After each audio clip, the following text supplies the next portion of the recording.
नमस्कार मित्रांनो, गाडीचं पिकअप वाढवण्यासाठी काय काय गोष्टी आहेत मी सांगतो. ती केलं ना मित्रांनो, तुमच्या गाडीची पिकअप 101% वाढणार आहे मित्रांनो.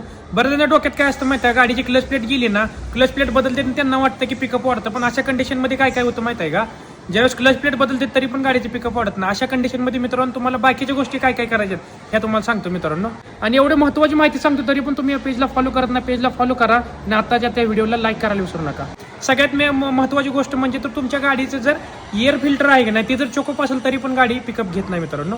दुसरी गोष्ट म्हणजे मित्रांनो, तुमच्या गाडीचं जर जास्त दिवस झाला असेल, कॅटॅलिटिक कन्व्हर्टर म्हणजे जे सायलेन्सर असतो का, ती जरी चोकअप झाला ना तरी पण गाडी पिकअप घेत नाही मित्रांनो. तुमची पेट्रोल गाडी असेल तर टोटल बॉडी जर घाण असेल तरी पण गाडी पिकअप घेत नाही मित्रांनो. स्पार्क प्लग खराब असतील तरी पण पिकअप घेत नाही, किंवा इग्निशन कॉईल खराब असतील तर तरी पण पिकअप घेत नाही. जर तुमची डिझेल गाडी असेल मित्रांनो, 1,00,000 किलोमीटर झाले असेल तर लक्षात घ्या, सगळ्या गोष्टी करून जर तुम्ही दमला असाल तर एक वेळेस नक्की लक्षात घ्या, तुमच्या गाडीचे इंजेक्टर साफ करा, इंजेक्टर क्लीन करून घ्या, इंजेक्टरची सर्व्हिस करून घ्या, त्यानंतर EGR इंटरकूलर करून घ्या. सगळ्यात महत्त्वाची गोष्ट म्हणजे जर तुमची गाडी इनिशियल कंडिशनला पिकअप घेते नंतर पिकअप घेत नाही तर तुमच्या टर्बोचा पण प्रॉब्लेम असतो मित्रांनो. डिझेल गाडी असेल तर टर्बो एक वेळेस नक्की चेक करून घ्या मित्रांनो. जे पॉईंट सांगितले आहेत नक्की तुम्ही नंतर रिपीट व्हिडिओ बघा, खूप महत्त्वाचे पॉईंट आहेत.